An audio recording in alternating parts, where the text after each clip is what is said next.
आणि यानंतरची बातमी छत्रपती संभाजीनगरमधून आहे। संभाजीनगरमध्ये एक धक्कादायक प्रकार समोर आलाय।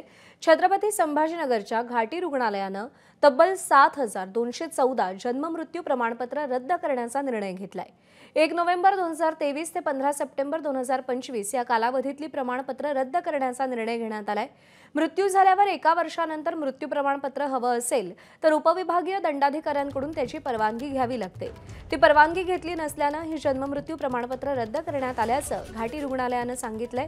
मात्र त्याहूनही धक्कादायक बाब म्हणजे रद्द केलेली ही प्रमाणपत्र पुन्हा गोळा करण्याची जबाबदारी पोलिसांकडे सोपवण्यात आली आहे। पोलिसांनी ही प्रमाणपत्र लोकांकडून गोळा करत परत रुग्णालयात द्यावी असं सांगण्यात आलंय।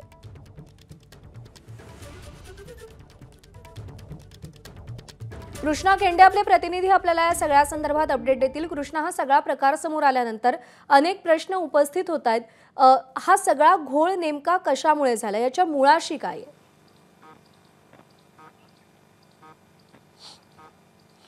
खरं तर हा घोळ केला त्यांच्यावरती त्यांना काही शिक्षा करण्याच्या ऐवजी हे जे पोलिसांवरच या ठिकाणी हा अन्याय असं आपल्याला म्हणावं लागेल। आणि शिवाय ज्यांना प्रमाणपत्र दिलेली आहेत त्यांच्याकडनं परत घेणं म्हणजे चोर सोडून संन्याशाला फाशी देण्यासारखं आहे। आणि छत्रपती संभाजीनगरच्या घाटी रुग्णालयामध्ये 7000 पेक्षा अधिक प्रमाणपत्र या ठिकाणी देण्यात आली आणि त्याचं कारण सांगण्यात आलं की ही लोक मृत्यूचं प्रमाणपत्र घेण्यासाठी मृत्यू झाल्यानंतर 1 वर्षानंतर आली आणि नियमानुसार त्यांनी एसडीएमचं पत्र घेणं आवश्यक होतं। मग एसडीएमचं पत्र घेणं आवश्यक होतं तर ज्यांनी ही फाईल तपासून प्रमाणपत्र दिले त्यांनी का तपासलं नाही, हा सर्वात आधी महत्त्वाचा प्रश्न आहे। आणि मग हे दिले कसे आणि दिले असतील तर ते परत कसे गोळा करायचे हा देखील महत्त्वाचा प्रश्न आहे। आणि ते पोलिसांनी गोळा करावेत अशा प्रकारचं फरमानच घाटी रुग्णालयाने या ठिकाणी काढले।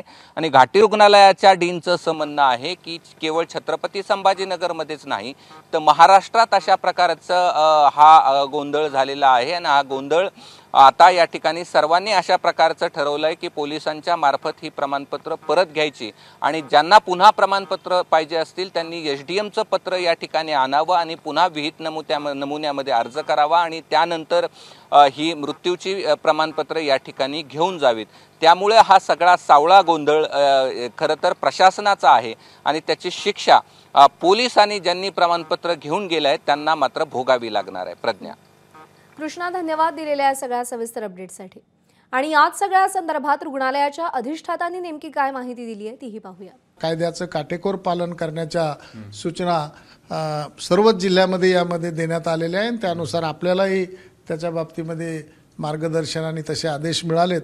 म्हणून आपण आपल्याकडे 7214 अशी प्रकरणं होती, त्यापैकी आपण 2173 ही आपण त्यामध्ये रद्द केलेली आहेत मान्यता घेऊन।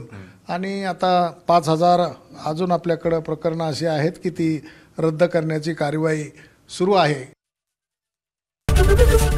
एबीपी माझा, उघडा डोळे बघा नीट।